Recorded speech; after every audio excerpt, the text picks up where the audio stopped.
Auzubillahiminasyaitonirrajim. Bismillahirrahmanirrahim. Assalamualaikum warahmatullahi wabarakatuh. Selamat malam, salam sejahtera Bapak Ibu sekalian. Puji syukur alhamdulillah saya ucapkan kepada Allah Subhanahu wa taala.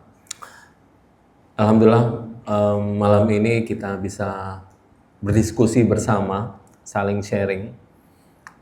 Saya lebih suka tidak ada relasi guru dan murid ya. Jadi kita sama-sama pencari pejalan, kita saling bertukar pikiran, saling sharing. Tidak ada yang lebih tahu mungkin tentang segala hal. Kita mungkin di sini lebih banyak untuk bertukar pikiran. Bukan karena saya seorang penerjemah sehingga saya punya otoritas untuk menerjemahkan, sama sekali tidak. Saya hanya ya kebetulan hanya menerjemahkan, dan dalam penerjemahan itu tentu ada beragam makna yang saya peroleh dalam penerjemahan ini. Dan tak lupa pula kita kirimkan salawat dan taslim ke junjungan kita Nabi Muhammad sallallahu alaihi wasallam.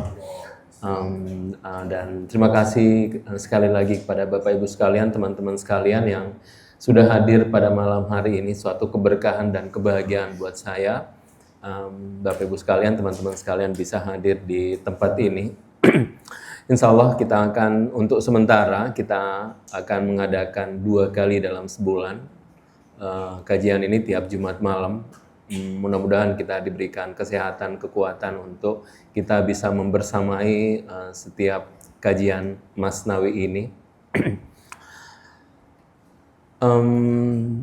Satu syukur yang luar biasa karena saya bisa untuk sementara menyelesaikan 3 kitab jilid Masnawi yang ada 6 jilid. Jilid pertama ada 4003 bait, jilid kedua ada 3810 bait, dan jilid ketiga ada 4810 bait. Total yang sudah saya terjemahkan ada 12.630-an bait.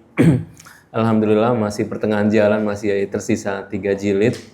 Dan saya mengutip Annie Mary Schimmel, beliau seorang ilmuwan Jerman ya, yang banyak mengkaji pemikiran-pemikiran sufi, khususnya Rumi. Annie Mary Schimmel banyak sekali buku-buku Rumi, dan beliau menjelaskan Rumi ini, Masnawi ini, di kitab-kitabnya kita akan menemukan banyak kaidah-kaidah tentang kehidupan. Jadi kalau kita tahu Rumi lahir 1208 atau 1207, pertanyaannya kenapa kita harus mengkaji sekarang ini di abad modern, di abad yang ya kita tahu sendiri, abad digital yang luar biasa. Apakah masih relevan dengan sekarang ini sekitar 800 tahunan kita berjarak dengan Rumi, dan mungkin ada hal yang tidak pernah berubah dalam diri kita, yakni kita sebagai manusia yang bersifat eksistensial. Nanti kita jelaskan demikian. Dan Rumi dan termasuk para sufi lainnya berbicara tentang esensi dan eksistensial manusia. Hari ini kita mungkin melupakan itu ya. Hari ini kita lebih banyak berbicara tentang, bukan tentang dimensi kemanusiaan kita, tetapi lebih banyak kepada apa yang kita miliki, apa yang kau miliki, apa yang saya bisa kasih, apa yang kau bisa kasih. Akhirnya relasinya adalah sebatas jasa, membalas jasa. Kita melupakan hal yang paling esensial di dalam diri manusia, yakni manusia sebagai realitas eksistensial yang punya cinta, yang punya kasih, yang punya sayang, yang juga punya penderitaan, dan itu biasanya sesuatu yang saat ini manusia mungkin itu kita lupakan. Akhirnya pertanyaan kita semuanya, kau punya rumah berapa, mobil berapa, rekeningmu berapa, sahammu berapa. Perlahan-lahan kita menjadi manusia digital ya. Manusia digital, kekuatan kita adalah kau punya follower berapa. Perlahan-lahan kita menjadi manusia digital. Hitung-hitungannya menjadi angka. Akhirnya kita bertanya tentang Apa yang kau miliki dan apa yang kau bisa bagi, apa yang saya tidak miliki dan apa yang tidak bisa kita bagi, relasinya tentang balas jasa. Hal yang paling esensial yang kita lupakan adalah manusia sebagai realitas eksistensi, dan Rumi punya kepentingan untuk itu, bicara tentang realitas eksistensi. Jadi kalau kita bertanya apakah masih relevan kita berbicara tentang Rumi, khususnya dalam kitab Masnawi, menurut saya masih sangat relevan. Nanti kita akan sama-sama membaca dan berdiskusi ya. Kita memulai dari kitab pertama, Masnawi. Mungkin ada Bapak Ibu sekalian, teman-teman yang sudah punya bukunya di kitab Masnawi jilid pertama, dan kita akan membaca secara sorogan, maksudnya dari bait terus kita maju selangkah sampai di mana wallahu alam ya. Sampai di mana kita akan sampai ke apakah kita bisa menyelesaikan, itu urusan lain. Yang penting insya Allah seperti kata Inimiri Semol, kita bisa menggali kaidah-kaidah kehidupan di dalam kitab Masnawi ini. Mohon izin untuk membacakan beberapa bait. Jadi insya Allah saya akan membacakan beberapa bait. Setelah itu saya mencoba untuk menjelaskan dan kemudian saya membuka pertanyaan. Kalau tidak ada pertanyaan, saya mencoba untuk menjelaskan lagi bait-bait selanjutnya. Kita pertama dimulai dengan kisah Nei. Nei adalah serulingnya. Seruling, banyak sekali para pemikir peneliti Rumi yang khusus mengkaji tentang Nei atau seruling. Biasanya mereka menulis buku dengan judul Nei Nome, atau seruling nome, atau risalah seruling, atau apapun itu. Biasanya namanya judulnya seperti itu, dan ada 17 bait pertama yang penting, tapi ini di kitab ini ada kitab Nei ada 34 bait sebenarnya. Tetapi yang paling penting dalam Nei ini ada 17 bait yang merupakan intisari dari seluruh kitab Masnawi. Jadi para peneliti menjelaskan seluruh 6 jilid Masnawi itu hanya untuk menjelaskan tentang Nei, tentang seruling. Mungkin ada pertanyaan ya, kenapa para sufi selalu berbicara tentang metafor? Kenapa tidak terus terang aja gitu? Kenapa harus bersyair? Kenapa harus bersastra? Kenapa mereka tidak terus terang aja? Ini loh, misalnya menjelaskan tentang hakikat, seperti ketika orang menjelaskan tentang rumah-rumah itu bentuknya begini, ada pintunya. Kenapa mereka harus dengan berbahasa metafor? Seperti seruling. Apa hubungan seruling dengan manusia gitu kan? Kenapa Rumi harus berbicara metafor? Sebagaimana sufi-sufi lainnya, mereka selalu berbicara tentang bahasa metafor. Nah, kekuatan sufi adalah dalam menerjemahkan pengalaman mistiknya, dalam menerjemahkan pengalaman batin. Jadi yang harus ditekankan, para sufi tidak sedang bersyair, para sufi tidak sedang bersastra, tetapi mereka sedang menerjemahkan pengalaman batin. Jadi mereka sedang menerjemahkan pengalaman batin mereka. Kenapa harus sastra? Karena sastra ini bisa menampung makna. Sastra, kekuatan sastra bisa menampung makna yang berlapis-lapis. Ini yang membedakan dengan bahasa keseharian. Bahasa keseharian itu bahasa yang kita tidak perlu menyimpan makna. Misalnya saya butuh pisang goreng. Alhamdulillah malam ini ada pisang goreng. Saya akan bertanya, lalu pisang goreng, kita akan langsung mengerti, oh pisang goreng. Dengan berbagai jenis macam pisang goreng, kata pisang goreng itu kita tidak butuh makna lagi. Tetapi ketika saya mengatakan si fulan seperti singa, nah saya akan mulai untuk menjelaskan bukan si Ahmad itu singa, bukan. Tetapi saya sedang menjelaskan sifat Ahmad yang pemberani mungkin dan seterusnya, seperti itu. Dan jadi yang harus kita pahami dan sadari bahwa para sufi tujuan utamanya bukan bersyair, bukan bersastra, tetapi menerjemahkan pengalaman batin yang mereka raih di alam batin itu ke alam bahasa. Untuk apa? Agar orang lain bisa memahami. Seperti kata ne atau seruling, sufi-sufi sebelumnya sudah memahami, sudah menggunakan maksudnya. Seperti saudara Imam Ghazali, Ahmad Ghazali, itu sudah menggunakan kata ne untuk menggambarkan satu sosok manusia yang pernah mengalami pengalaman batin di alam sana. Saya bacakan, izinkan untuk membaca tentang Neinome atau tentang seruling ini di kitab pertama Masnawi di bait pertama dan selanjutnya. Kisah tentang seruling Nei. Dengarkanlah seruling ini betapa ia mengadu atas kisah derita keterpisahan. Ia berkata, semenjak aku dipisahkan dari rumpun bambu, laki-laki dan perempuan menyahuti lirihku. Aku menginginkan hati yang tercabik-cabik oleh derita keterpisahan. Agar kututurkan padanya derita keterpisahan. Siapa yang jauh dari kampung halamannya, suatu hari nanti akan kembali mencarinya. Aku merintih pada setiap kerumunan, baik dalam majelis kebahagiaan maupun majelis kesedihan.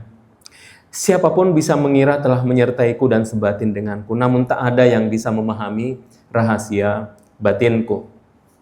Rahasiaku tak jauh dari rintihanku, namun bukan mata dan telinga itu yang mampu melihat dan mendengarkannya. Tak ada pemisah antara raga dan jiwa atau jiwa dan raga, namun tak semua orang mampu menyaksikannya. Saya baca 8 bait. Saya kembali ke bait pertama. Dengarkanlah seruling ini. Rumi bait pertama mengajak kita untuk dengarkanlah seruling ini. Ini mengajak kita untuk menebak satu teka-teki yang penting. Mengapa Rumi mendengarkan seruling? Mengapa Rumi mengajak kita untuk mendengarkan seruling? Seruling itu sebenarnya siapa? Kenapa Rumi di bait pertama dia langsung mengajak dengarkanlah seruling ini? Ada banyak penafsiran atau takwil tentang seruling. Sebagian besar penafsir menjelaskan seruling itu adalah manusia. Kita semua adalah seruling. Ada juga yang mengatakan seruling adalah Rumi itu sendiri. Ada juga sebagian yang mengatakan seruling itu adalah insan kamil, manusia suci. Jadi kalau dalam puisi sufi, jadi sastra sufi, dia identik dengan proses penakwilan. Jadi saya ulangi, dalam sastra sufi sangat identik dengan proses penakwilan. Ada kata-kata yang mesti ditakwil. Kenapa? Karena kita harus ingat sebelumnya bahwa para sufi tidak sedang bersyair, tidak sedang bersastra. Mereka ingin menerjemahkan pengalaman batin. Dari mana pengalaman batin itu? Dari perjalanan ruhaniahnya. Mereka sedang suluk, menyucikan batinnya, menyucikan hatinya. Ketika hatinya suci, dia bisa menembus alam batin. Sehingga pengetahuan yang dia dapat adalah di alam batin. Nah, jadi yang mereka raih pertama adalah ma'rifat. Mereka menembus alam batin, mereka menyaksikan alam batin, dan itulah yang ingin diterjemahkan di dalam bentuk bahasa. Nah, penerjemahan ini sangat detail dan sangat rigid. Maksudnya, karena mereka mengalami, mereka tahu apa maksud sebenarnya. Makanya para sufi ketika memilih kata-kata, mereka sangat rigid dan sangat detail, sangat jelas mau memilih kata-kata apa untuk menerjemahkan pengalaman batinnya. Misalnya tentang serulingnya. Seruling, ini sering saya jelaskan, mohon maaf kalau berulang. Seruling ini, apa keutamaan seruling? Adalah ada dimensi kosong di dalam serulingnya. Kalau dia tidak kosong, ketika meniup dengan lubang yang ada di depan, dia tidak akan menghasilkan suatu suara yang indah atau nada yang indah. Dia tidak akan dihasilkan. Nah, salah satu karakteristik seruling yang indah itu adalah dia seruling ketika di tengahnya kosong. Kosong, ada tempat udara yang mengalir, kosong. Nah, ketika ditiup, kemudian mereka yang ahli, dia akan mengeluarkan suara yang indah seperti itu. Nah, para sufi mengatakan ada kesamaan antara seruling dengan manusia. Apa itu? Dimensi kekosongan. Karena seruling kosong, di tengahnya kosong, kekosongan inilah melahirkan suara yang indah. Manusia yang kosong dari hawa nafsu akan melahirkan hikmah-hikmah yang lahir dari lisannya. Lisannya akan mengeluarkan kalimat-kalimat yang indah, hikmah-hikmah yang indah. Tapi kalau kekosongan tidak ada, dipenuhi dengan nafsu, maka yang keluar tentu bukan bahasa hikmah. Yang keluar adalah bahasa nafsaniyah. Nah, di sini kita melihat keidentikan antara manusia dan seruling. Apa itu keidentikannya? Keidentikannya adalah kekosongan. Kedua-duanya sama-sama kosong. Tanpa kosong tidak akan melahirkan sesuatu yang indah. Hikmah yang indah, suara yang indah, nada yang indah tidak akan lahir kecuali tanpa adanya kekosongan. Rumi mengajak kita untuk mendengarkan manusia seperti itu, manusia yang kosong dari dimensi nafsaniyah. Maka dengarkanlah seruling ini. Jadi dia mengajak kita untuk mendengarkan seruling ini untuk menyadari bahwa mereka pernah mengalami itu, pernah mengalami perjalanan, sehingga dengan perjalanan itulah dia mencapai dimensi kekosongan. Dan ini seperti yang dikutip dalam Al-Quran, ya ayuhan nas antumul fuqara ilallah, wahai manusia kalian fakir menuju Tuhan. Kefakiran adalah kekosongan dan Tuhan hanya mengajak manusia yang fakir. Ya ayuhan nas antumul fuqara ilallah, wahai manusia kalian fakir menuju Tuhan. Yang Tuhan ajak adalah dimensi kefakiran, dimensi kekosongan. Kalau kita bukan dimensi kepunyaan yang kita manusia modern sekarang ini lebih kemegahan itu kepada apa yang kita miliki dan apa yang kita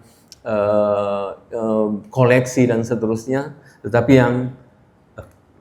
yang Tuhan ajak, yang Rumi ajak kepada kita adalah dimensi kekosongan. Nah, makanya kalimat pertama dengarkanlah. Problemnya kita adalah kita punya telinga tetapi tidak mendengar. Itu problem utama kita. Kenapa demikian? Karena kita tidak lagi mendengar suara batin kita. Kita mendengar yang zahir, batin kita sendiri kita tidak bisa mendengarkan. Padahal setiap manusia punya derita keterpisahan. Makanya kata Rumi, dengarkanlah seru ini.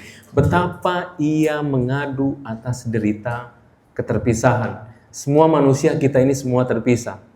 Semua kita sebelumnya di alam ruh. Wa nafakhtu fihi min ruhi. Kita dulu berada di alam ruh sana, di penciptaan di sana di alam ruh, lalu kemudian kita turun ke dunia. Ruh menyatu dengan tubuh. Pada saat itulah kita akan merasakan satu bentuk keterasingan. Dan selama kita tidak menemukan Tuhan di dalam diri kita, keterasingan itu tidak akan pernah terobati, tidak akan pernah penawarnya. Jadi kemanapun kita pergi, mungkin kita merasakan satu kebahagiaan, tapi itu untuk sementara. Dan kemanapun kita pergi, selama kita tidak kembali kepada titik ilahiyah yang ada dalam diri kita, kita akan terus merasakan satu bentuk keterasingan, kesendirian, kesunyian, dan seterusnya. Jadi satu-satunya penawar adalah ala bizikrillahi tatmainnal qulub, ketahuilah dengan mengingat Tuhan hati menjadi tenang. Tapi karena kita hadir di dunia dan memang benar-benar menghuni dunia ini, yang kita rasakan hanya nikmat dunia, nikmat pisang goreng, seperti itu, dan perlahan-lahan kita akan terkikis ya. Nah, perlu untuk kita bisa mulai untuk mendengarkan lirih yang kita punya sendiri. Setiap orang punya lirih. Sayangnya kita terbiasa mendengar lirih orang lain, mendengar keluh kesah orang lain. Kita tidak pernah mendengar lirih kita sendiri, derita kita sendiri. Dan kalau kita tidak pernah mendengar itu, artinya kita asyik di luar, tidak pernah asyik di dalam diri kita sendiri. Padahal derita ini disebut oleh Rumi adalah derita eksistensial, derita yang hadir di dalam seluruh diri, di dalam diri semua manusia. Derita ini semua hadir. Nah, ada yang bisa mendengarkan, ada yang tidak bisa mendengarkan. Makanya perlu untuk kita kembali bisa mendengarkan suara lirih kita sendiri, dan itu bahaya. Maksudnya begini, karena kita terbiasa di luar, akhirnya kita dibuatkan film drakor agar kita bisa menangis, tertawa, karena kita tidak bisa menangis untuk lirih kita sendiri. Kita tidak bisa tertawa untuk kebahagiaan kita sendiri yang ada di dalam batin kita. Jadi kita akhirnya ya kita terbiasa dengan itu dan itulah yang ditunjukkan kemodernan sekarang ini ya. Jadi betapa ia mengadu atas kisah derita keterpisahan. Nah, ia berkata, seruling ini berkata, semenjak aku dipisahkan dari rumpun bambu, laki-laki dan perempuan menyahuti lirihku. Karena dia punya kesadaran bahwa, oh, saya ini seperti burung. Jadi para sufi selalu mengilustrasikan kita ini seperti burung yang singgasana kita memang di langit. Kita turun sejenak untuk makan di dunia ini, makan pisang goreng, menikmati pisang goreng untuk sejenak. Sayangnya, saking nikmatnya, saya lupa untuk kembali terbang ke atas. Seperti itu. Akhirnya, ya saya lupa terhadap eksistensi saya. Saya tidak lagi terbang ke atas. Nah, para sufi menyadari itu bahwa asal muasal kita di alam sana. Makanya dia berjarak sejenak dengan alam dunia dan kemudian kembali ke alam rohaniyahnya sampai ke sana. Nah, setelah sampai ke sana baru kemudian dia kembali ke dunia bersama kita untuk kembali mengajak kita naik ke atas, untuk kita punya kesadaran itu. Makanya Rumi mengawali dengan dengarkanlah, karena kita sudah kehilangan pendengaran itu. Nah, laki-laki dan perempuan menyauti lirihku, artinya kalau kita menyadari ada lirih ini akan terkonek ke apa yang diucapkan oleh para sufi seperti Rumi.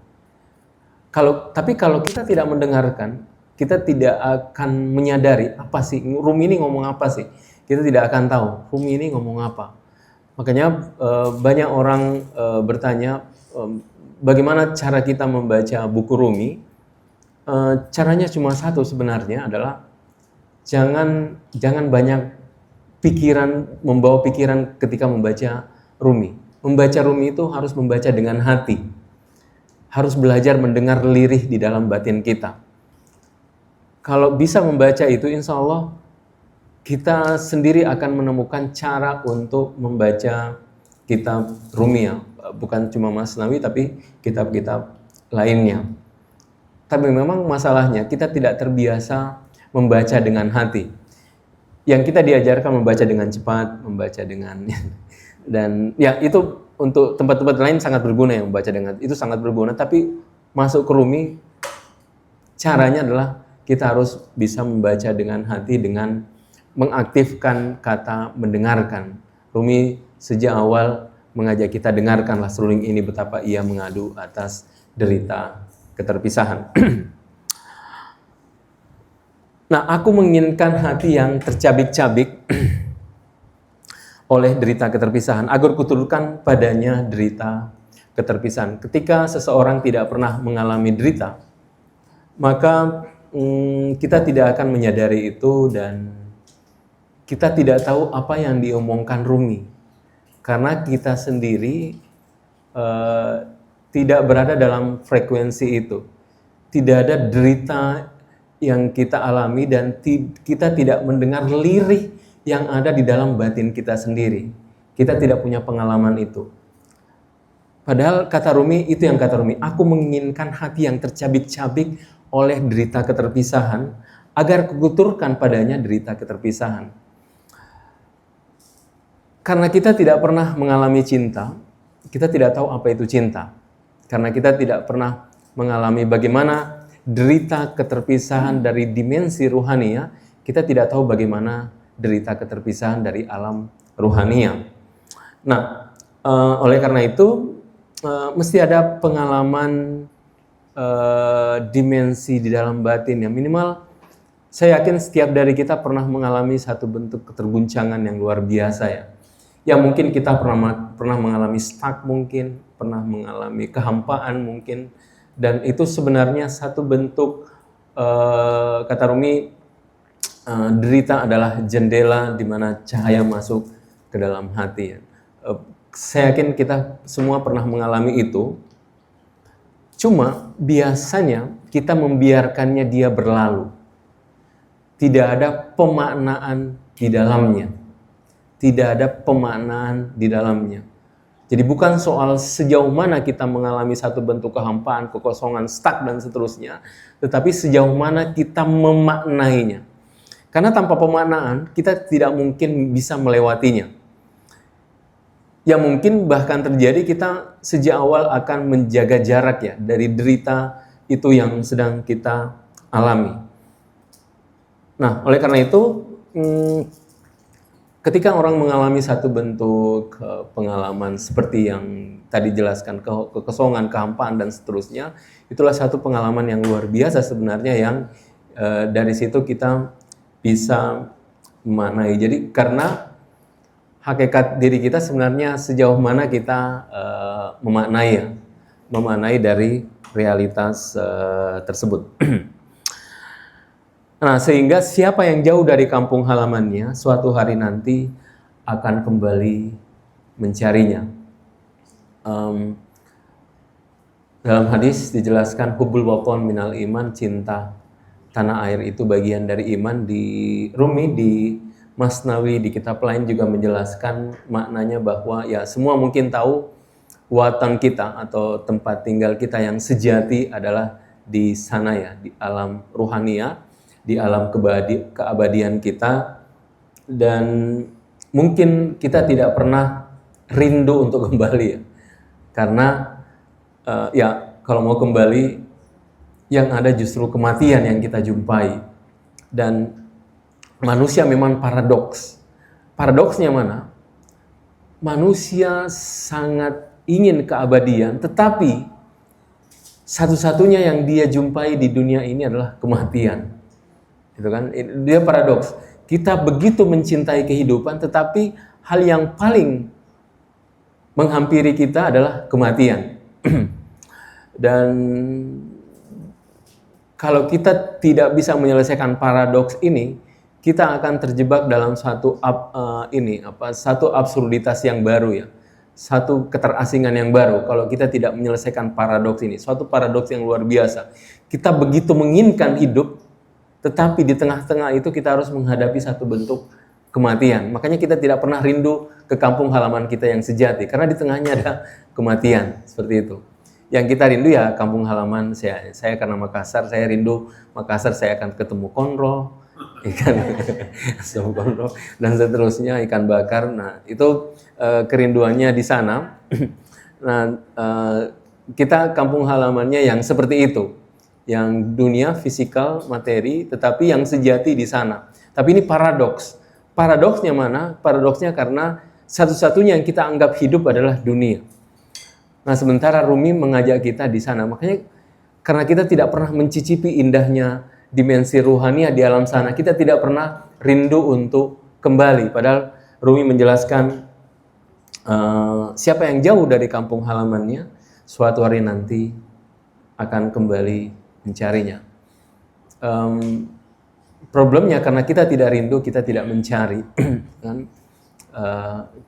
Padahal kita menyadari dengan baik bahwa ya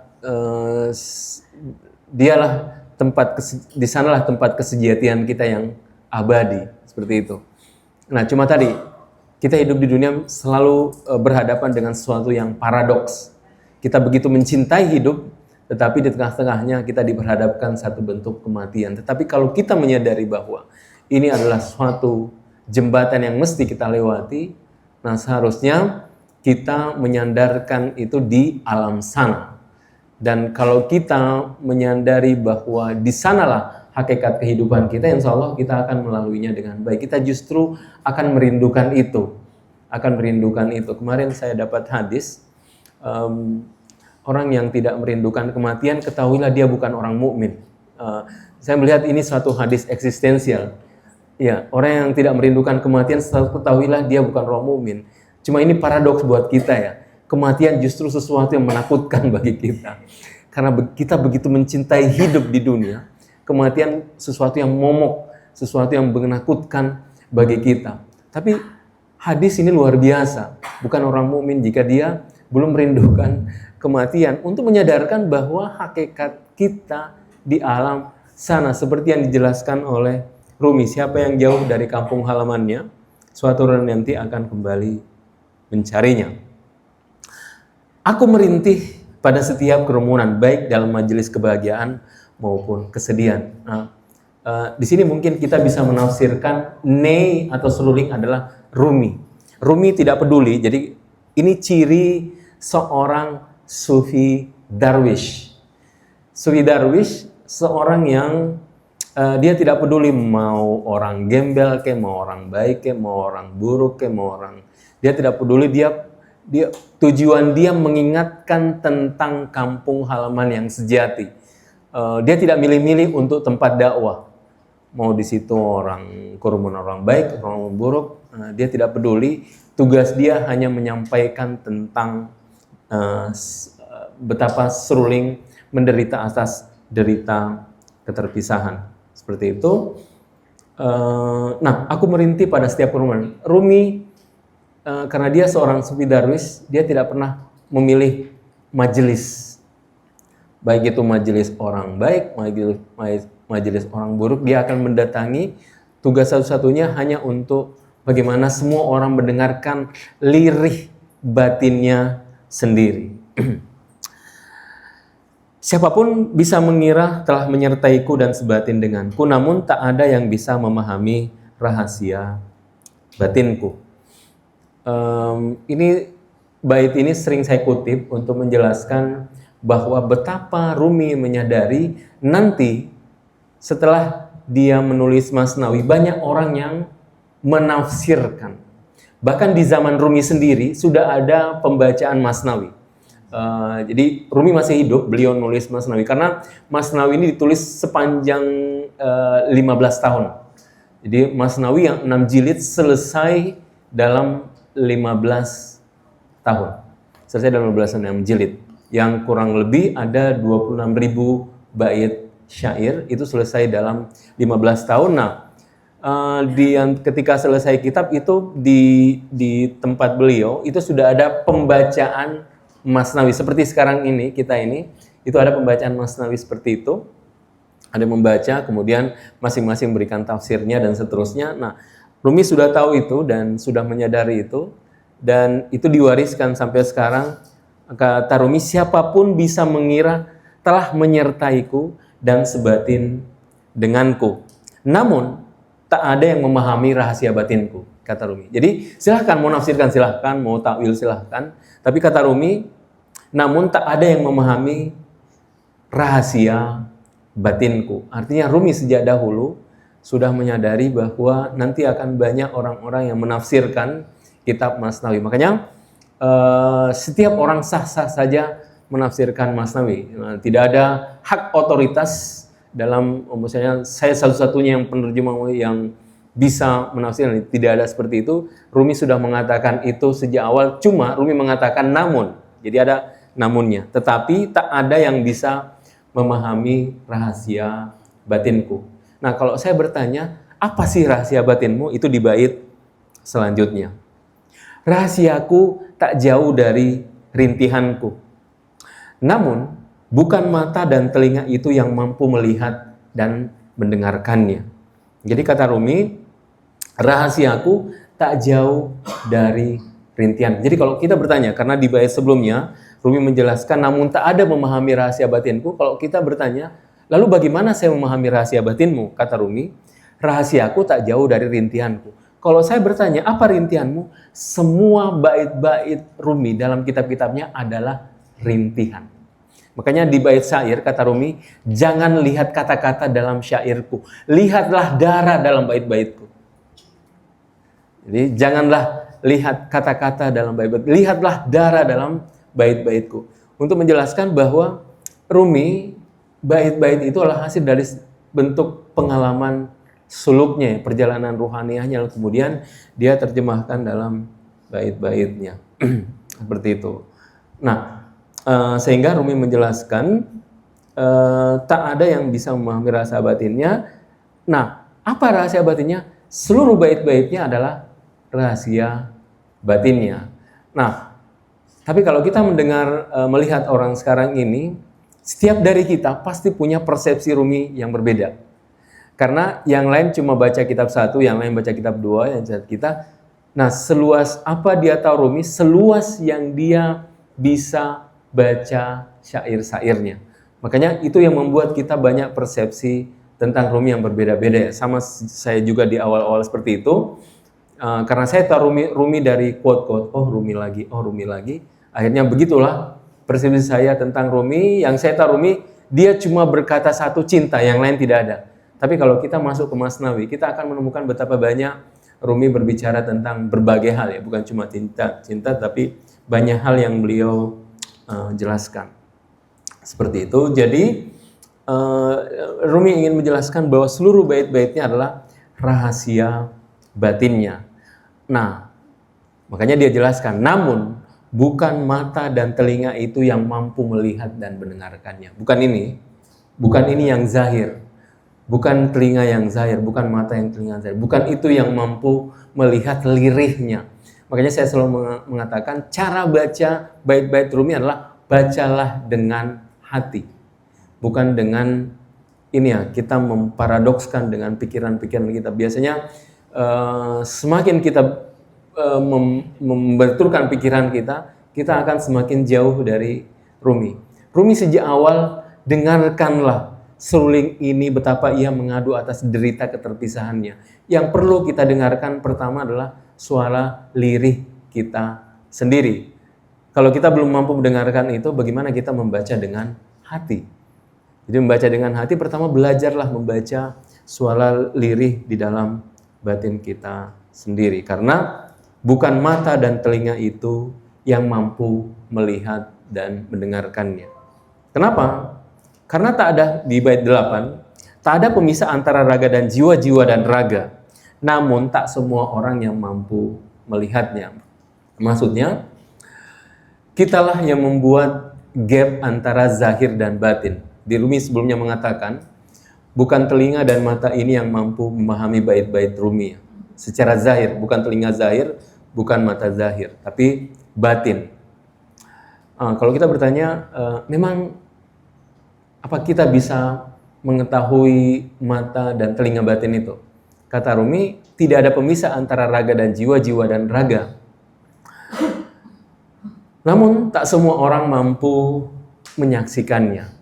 Kita semua menyadari, kalau saya bertanya mana ruh saya, tidak ada yang bisa jawab. Kita hanya bisa menjelaskan bahwa di setiap sel-sel tubuh saya ada ruh yang mengalir. Makanya kata Rumi, tidak ada pemisah antara jiwa dan raga dan jiwa. Tidak ada dinding pemisah. Kalau di sini, di luar dengan di dalam, ruangan ini dipisah oleh dindingnya. Nah, antara ruh dan tubuh kita tidak ada dinding seperti itu. Dia menyatu. Ini dunia yang paralel. Tubuh dan raga, ruh dan raga kita dunia yang paralel. Dunia yang terkoneksi, tidak ada pemisah, dan kita tidak tahu bagaimana mekanismenya. Nah, orang yang bisa tahu, yang menyadari ini adalah orang yang pernah menyaksikannya. Makanya kata Rumi, namun tak semua orang mampu menyaksikannya. Meskipun tidak ada batas antara raga dan ruh dan raga, tetapi tidak semua orang mampu menyaksikannya. Ini saya sampai bait 8. Kalau ada pertanyaan silahkan. Saya kasih waktu. Kalau tidak ada, saya akan lanjut membaca bait sebelumnya sampai sejam. Oke, silakan. Assalamualaikum warahmatullahi wabarakatuh. Salam warahmatullahi wabarakatuh. Menarik yang disampaikan oleh Ustaz Jabir perihal bahwa dalam membaca Rumi itu dengan mata batin saya, dengan mata batin, dengan kesungguhan, mungkin giroh ilahiyah ya, giroh ilahiyah atau akal rohani.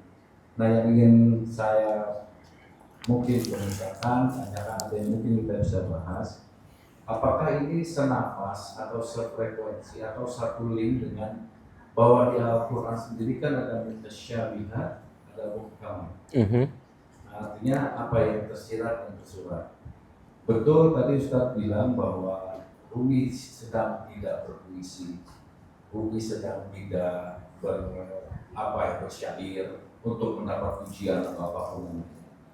Sementara di dalam kitab suci ini apakah ini bisa satu link, artinya bahwa dalam kitab layaknya sebuah karya sastra mungkin ada metafor di situ, mungkin ada prosa di situ, mungkin ada macam-macamnya bentuk sastranya. Apakah ini bisa kurang lebih dipersepsikan sama bahwa dalam memahami kalimat Rumi ini ada mutasyabih, ada muhkam, ada apabila dengan metafornya. Terima kasih. Mungkin saya punya pandangan yang agak berbeda dengan yang lain ya, karena saya menempatkan bahasa kitab itu sebagai bahasa yang melampaui semua bahasa. Karena bagi saya Quran itu bukan kitab tasawuf, bukan kitab hikmah, bukan kitab filsafat, bukan kitab sejarah, bukan kitab sains. Quran adalah bahasa hidayah. Bahasa hidayah adalah bahasa hikmah. Bahasa hikmah. Makanya karena dia bahasa hidayah, dia bahasa hikmah, sehingga metode kalau tadi dibenturkan dengan muhkamat mutasyabihat itu pasti akan berbeda karena dia bukan kitab itu. Nah, sedangkan ini kitab sofistik ya. Ini di Bapak Ibu kalau baca pendahuluannya, saya juga menerjemahkan pendahuluannya, Muqaddimah Rumi. Beliau menjelaskan seperti ini. Ini adalah kitab Masnawi, adalah usuluddin, dasar agama. Kenapa beliau menjelaskan 3 kali usuluddin? Untuk menjelaskan 3 relasi yang sangat terkenal dalam dunia sufi, syariat, tarekat, hakikat. Seperti itu, syariat, tarekat, hakikat. Untuk menjelaskan bahwa ini adalah kitab sufistik. Seperti itu. Sehingga metode muhkamat mutasyabihatnya juga berbeda. Seperti itu. Maksudnya begini, muhkamat mutasyabihat setiap orang berbeda. Mungkin bagi orang lain muhkamat, bagi orang lain mutasyabihat. Karena sejauh mana dia memahami kan. Sama dengan alladzina yu'minuna bil ghaib, orang-orang yang percaya kepada gaib. Orang yang tidak pernah bertemu malaikat, bagi dia gaib. Yang pernah bertemu bukan gaib lagi. Kayak gitu kan? Karena ya dia gaibnya udah beda. Saya karena tidak pernah bertemu dengan Jibril, bagi saya Jibril itu gaib. Bagian lagi alladzina yu'minuna bil ghaib. Tapi bagi mereka yang pernah bertemu Jibril, itu bukan lagi gaib, karena pernah bertemu, bercakap-cakap dengan dia, bukan lagi gaibnya, dia beda. Seperti itu. Sehingga kalau kita samakan dengan muhkamat mutasyabihat juga seperti itu. Mungkin bagi dia muhkamat, bagi si fulan mutasyabihat atau sebaliknya. Terima kasih. Ya, artinya seperti Rubi tadi bahwa siapapun boleh menafsirkan kitab Masnawi seperti apakah sekedar menerjemahkan atau menerjemahkan dalam bentuk tafsiran lagi atau komprehensif lagi gitu ya. Ya. Karena yang saya dengar dari salah satu pecinta Rumi, dia bukan nabi tapi dia memiliki kitab suci gitu. Jadi artinya ketika kita dalam rangka menerjemahkan atau juga membaca Masnawi atau fikih atau yang lain, apakah itu benar-benar gimana mempelajarinya tetap harus membutuhkan pendamping, mursyid atau apa agar tidak terjebak? Nah, saya termasuk orang yang membebaskan ya. Saya percaya bahwa setiap orang punya fitrah, setiap orang punya ini. Mungkin yang harus kita sadari bahwa setiap orang punya levelnya masing-masing. Ya, semua punya levelnya masing-masing. Karena kalau bahasa Quran ini wa kullu dzi ilmin alim. Setiap alim itu pasti ada yang lebih alim lagi, seperti itu. Jadi ada tingkatan. Cuma setiap orang pasti punya penafsiran sendiri sejauh mana dia membaca rumi. Sama dengan Quran, tidak ada yang berhak mengatakan bahwa tafsiran saya yang paling otentik, seperti itu kan. Dan setiap orang membaca Quran, saya yakin kalau dia intens, dia sendiri akan tahu sejauh mana Quran berdialog dengan batinnya, seperti itu. Ya, makasih. Tentang ini satu Kosong, oke. Ya, nah itu ini saya berpikirnya itu agak chicken and egg. Jadi kita kosongkan dulu, jadi nggak usah ngaji ini dulu. Kita ngaji ini dulu, habis itu kita kosongkan. Iya. Itu mana yang dulu? Iya. Fotonya saya nanti Iya. Terima kasih banyak. Ini pertanyaan penting menurut saya. Ya karena memang banyak yang bertanya ya. Kalau memang syaratnya adalah mesti mendengarkan lirih sehingga kita bisa mendengarkan. Karena sejak awal Rumi mengajak kita dengarkanlah. Problemnya mungkin kita belum punya itu, belum mengaktifkan potensi mendengarkan di dalam batin kita, sehingga yang mana dahulu gitu, mana mesti dahulukan. Ya kalau mau kosongkan ya khalwat, uzlah, nggak ngaji Rumi dong kita gitu kan, kayak gitu. Tapi ada ayat yang menarik Pak dalam Al-Quran. Al-Quran begini, yu'allimul kitab wal hikmah yuzakkihim. Dia mengajarkan kitab, hikmah dan tazkiyah.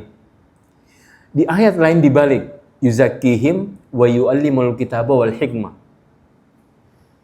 Jadi kadang tazkiyah di awal, kadang tazkiyah di akhir.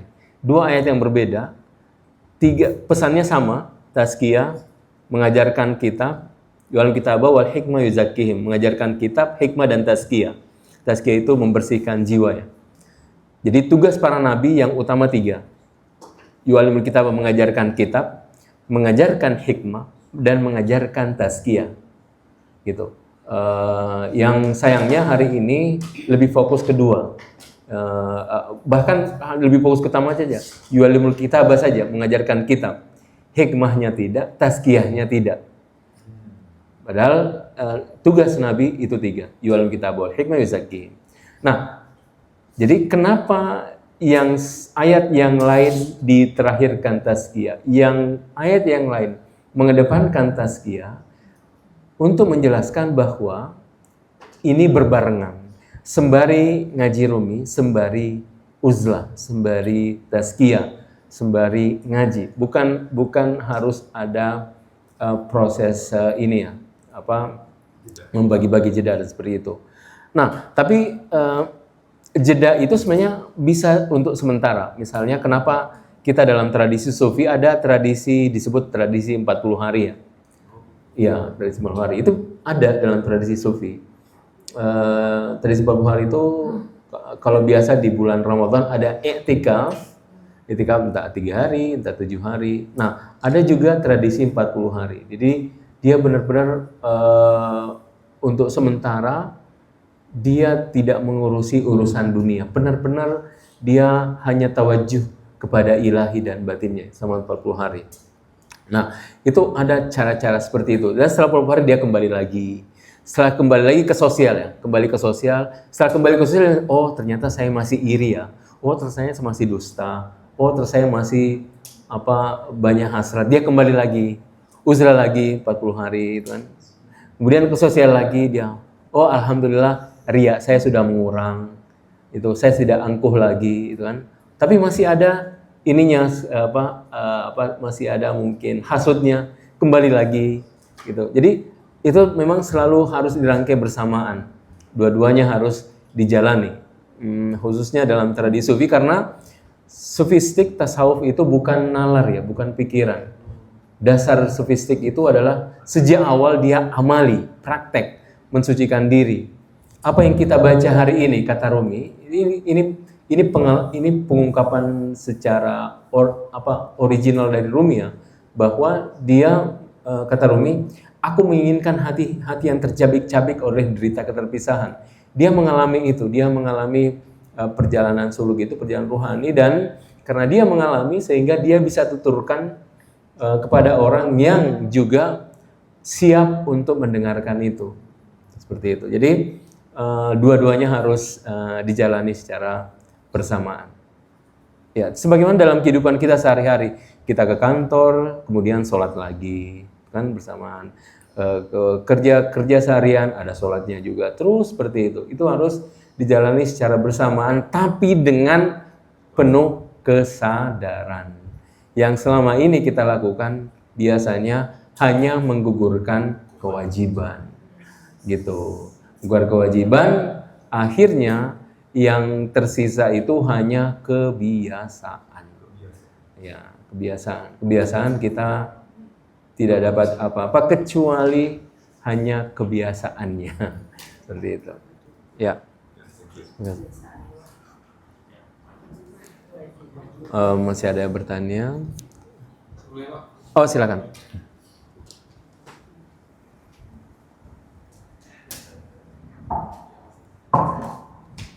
Assalamualaikum, selamat malam. Mungkin singkatnya sama dulu, mungkin saya baru pertama hadir. Namanya Tasa, salam manggil Tasya, misalnya cewek, tapi Tasa deh. Sama semuanya, happy to be here. Udah lama pengen join tapi nggak kesampaian, akhirnya bisa datang dulu juga maaf. Tapi tantangannya kayak selalu ada ya kalau mau ketemu Ruby. Tapi anyway, sorry, mau nanya Ustaz quickly. Apa ya namanya kan si Ruby ini dan si Sa'idnya ini identik Ustaz bilang soal lirik ya kan, ngomongin tangis dengan darah itu kok kayaknya sedih banget gitu ya. Tapi maksudnya justru itulah keindahannya si Ruby dan mungkin tasawuf secara keseluruhan. Saya nggak tahu nih apakah potensinya nyambung atau enggak, tapi saya pernah dengar baca kan kata itu di era kapan sih, tahun dan timeline-nya. Tapi itu sempat kata itu namanya tasawuf ataupun kayak si Rumi itu dikambing hitamkan sebagai satu penyebab kemunduran kejayaan Islam gitu. Karena yang tadinya banyak fokus dengan sains, segala macam, terus mulai lama-lama menurun, terus kemudian di satu bersamaan ya ada Ghazali segala macam juga di arah berlainan banyak menawarkan konsep-konsep batin gitu ya, kayak segala macam yang membuat orang akhirnya menerima keadaan ya udah gitu. Kita mau begini kayak terbuai dengan tadi itu kelirihan gitu dan penderitaan gitu kan. Saya penggemar berat Ruby, jadi saya mau dapat konfirmasi dan penguatan encouragement bahwa ya, salah juga gitu untuk impresi suffering dan berlilir gitu. Tanggapan saya masalah. Terima kasih banyak, terima kasih sudah datang di tempat ini, Mas Tasa. Oh, bukan Sya ya, bukan Tasa. TASA, Tasa. Memang sering sekali diungkapkan bahwa salah satu penyebab kemunduran dunia Muslim atau dunia Islam ini adalah dunia tasawuf ya, karena tasawuf itu nggak peduli terhadap dunia, mereka lebih memilih uzlah, mengucilkan diri, mengesampingkan urusan dia, dan ini yang mungkin tidak tepat dalam mendefinisikan dunia sufi. Ada banyak, mungkin ada ratusan definisi tasawuf, dan tidak semua mewakili seperti apa dunia sufi. Makanya saya selalu ada dua definisi tasawuf yang saya sangat suka. saya memilih pertama, tasawuf itu adalah hatinya sibuk dengan Tuhan, tubuhnya sibuk melayani makhluk. Jadi tasawuf itu apa? Hatinya sibuk mengingat Tuhan, berzikir kepada Tuhan, tubuhnya sibuk melayani makhluk. Jadi kalau kita mendefinisikan ini, mungkin tidak ada kecaman seperti itu ya. Betul bahwa dalam dunia sufi ada uzlah, ada mengucilkan diri dari sementara, tapi itu bukan selamanya. Itu hanya sementara. Untuk apa? Agar saya menguasai diri saya sendiri. Karena kalau saya terus-menerus berada dalam dunia sosial tanpa punya kemampuan untuk menahan sejenak jiwa saya, itu saya akan tergerus terus dalam arus dunia ya. Khususnya sekarang ini yang untuk scroll, mungkin kita, dunia digital kita di handphone itu bisa 2 jam hanya untuk scroll. 2 jam aja. Tanpa sadar kita dibawa begitu cepat oleh dunia scrolling ini. Nah, makanya butuh jeda sejenak. Jadi biasanya memang kebanyakan orang yang mengkritik dunia sufi adalah orang-orang yang tidak membaca dunia sufi secara keseluruhan. Hanya membaca sepintas saja. Oh, sufi itu adalah orang-orang yang senangnya ke gua aja, nggak peduli sama ini dan seterusnya. Itu beda ya. Nah, yang kedua, para sufi tidak mengajak semua orang menjadi sufi. Ini poin penting. Para sufi tidak mengajak semua orang menjadi sufi. Sama sekali tidak. Karena untuk menjadi sufi itu luar biasa ya. Nggak semua orang mungkin punya kemampuan untuk itu. Teman-teman bisa baca biografi seorang sufi. Coba baca bagaimana keseharian. Itu luar biasa, menakutkan mungkin untuk era sekarang. Gitu.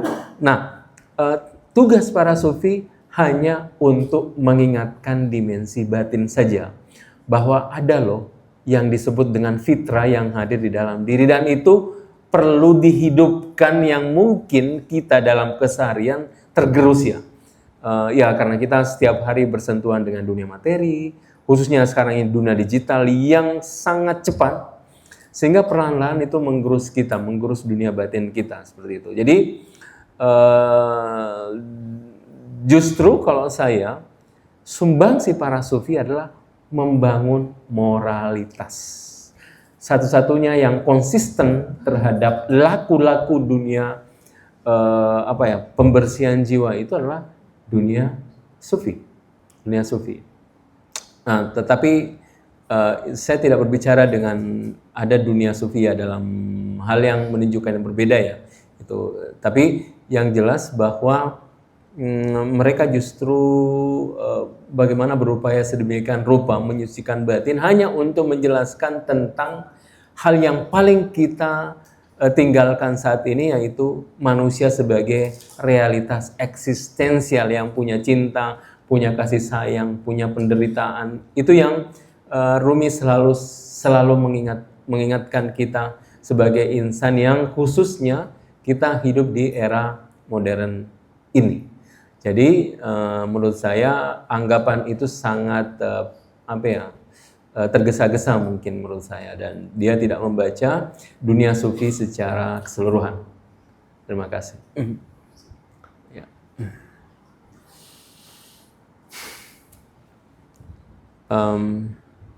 Saya baca sedikit lagi.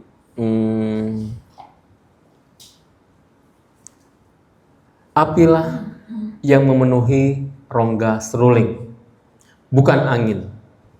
Angin itu sirna pada jiwa yang tak punya api cinta. Api adalah cinta yang jatuh di dalam seruling. Baranya adalah cinta yang jatuh di dalam anggur. Ini bait 9 dan 10 lanjutannya. Ini menarik ya, kata Rumi, apilah yang memenuhi rongga seruling, bukan angin. Yang ditiup bukan seruling, kan?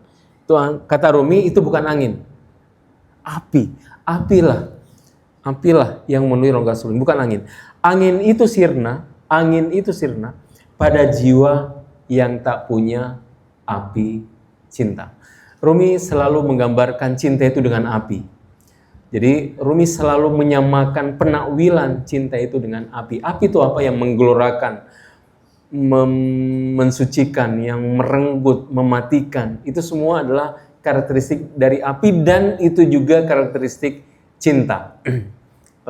Ada sesuatu yang selalu menggelora ya. Kalau saya tidak tahu apa Bapak Ibu pernah jatuh cinta. Kemarin ada ibu-ibu pernah, seorang ibu mengisahkan cinta di masa dia dulu. Kata dia, dulu kami kalau cukup dengan bunyian kalau sepeda ontel ada kring-kring, itu depan rumah kring-kring, itu kami sudah bahagia luar biasa, gitu kan, gitu. Jadi seperti yang kita lihat kisah-kisah seperti itu, ada suatu gelora yang luar biasa yang hadir di dalam dirinya. Nah, gelora itu seperti api yang menyala-nyala terus seperti itu di dalam dirinya, itu tidak akan berhenti. Satu-satunya yang bisa menghentikan dia adalah perjumpaan, seperti itu. Perjumpaan, makanya selama ada keterpisahan, api dalam dirinya terus bergelora seperti itu dan tidak akan pernah berhenti. Nah, makanya dia identik dengan api. Nah, kata Rumi, apilah yang memenuhi rongga seruling. Kalau ada serulingnya, ini menarik sebenarnya satu pemisahan kenapa harus serulingnya. Jadi sufi itu kalau memilih diksi sangat tepat dan akurat. Seruling karena ada peniup. Jadi kalau kita ibaratkan seruling adalah manusia yang kosong, peniupnya siapa? Tuhan. Wa nafakhtu fihi min ruhi. Aku tiupkan ruhku padanya. Wa nafakhtu fihi min ruhi. Aku tiupkan ruhku padanya. Tuhan yang meniup seruling ke dalam diri kita. Kita yang tidak menyadari itu. Kita tidak merasakan geloranya. Kita tidak merasakan apinya. Kita justru bertanya, apa pernah kita ditiupkan ruh itu kan? Kita justru bertanya, karena kita tidak merasakan gelora itu di dalam diri kita. Nah, makanya angin itu sirna pada jiwa yang tak punya api cinta. Kita sudah tidak memiliki api cinta itu. Makanya tidak ada gelora lagi, tidak membara lagi, tidak membakar lagi. Seperti itu, sudah tidak ada. Nah, di bait 10 sangat menjelaskan, api adalah cinta yang jatuh di dalam seruling. Rumi tidak mengatakan cinta adalah api ya. Rumi tidak mengatakan cinta adalah api, tapi api adalah cinta yang jatuh di dalam seruling. Artinya ada keidentikan yang benar-benar identik antara api dengan cinta, yang punya karakteristik yang sangat sama antara api dan cinta. Baranya adalah cinta yang jatuh di dalam anggur. Ada sesuatu, jadi kalau ketika anggur itu diminum langsung fana. Sama dengan cerita ini ya, ada cerita Majnun. Majnun yang ingin ke rumah Laila. Sayangnya dia menunggangi onta yang baru saja melahirkan anaknya. Jadi waktu dia naik, dia langsung fana. Dia sudah membayangkan sudah tiba di rumah Laila. Ketika dia buka rumahnya, ke kandang lagi, ke kandang onta, karena ontanya juga jatuh cinta pada anak yang baru melahirkan kan. Dia naik lagi, dia berjalan, buka mata, ke kandang lagi, seperti itu. Jadi dia tidak pernah sampai karena dia menaiki onta yang juga jatuh cinta kepada anaknya. Ini perumpamaan seperti Majnun seperti ruh, tubuh itu seperti onta kita. Ruh yang menunggangi tubuh ini. Tubuh jatuh cintanya karena memang tubuh itu materi. Ruh jatuh cintanya ke sana. Akan tetapi, karena ruh kita tidak pernah mencicipi cinta ilahi, akhirnya kita jatuh cintanya ke tubuh. Terperangkaplah ruh ini di dalam tubuh. Makanya yang dia inginkan hanya pisang goreng. Seperti itu, hanya pisang goreng. Oke? Oh iya. Seperti itu. Oke. Nah, Saya kira untuk malam ini sampai di sini. Kalau terakhir kita tutup dengan tanya jawab ya, atau sharing apapun itu. Tapi saya tutup dulu, lalu kemudian kita buka sesi tanya jawab. Saya kira di sini, insya Allah kita ketemu lagi 2 minggu ke depan. Wabillahi taufiq hidayah. Assalamualaikum warahmatullahi wabarakatuh.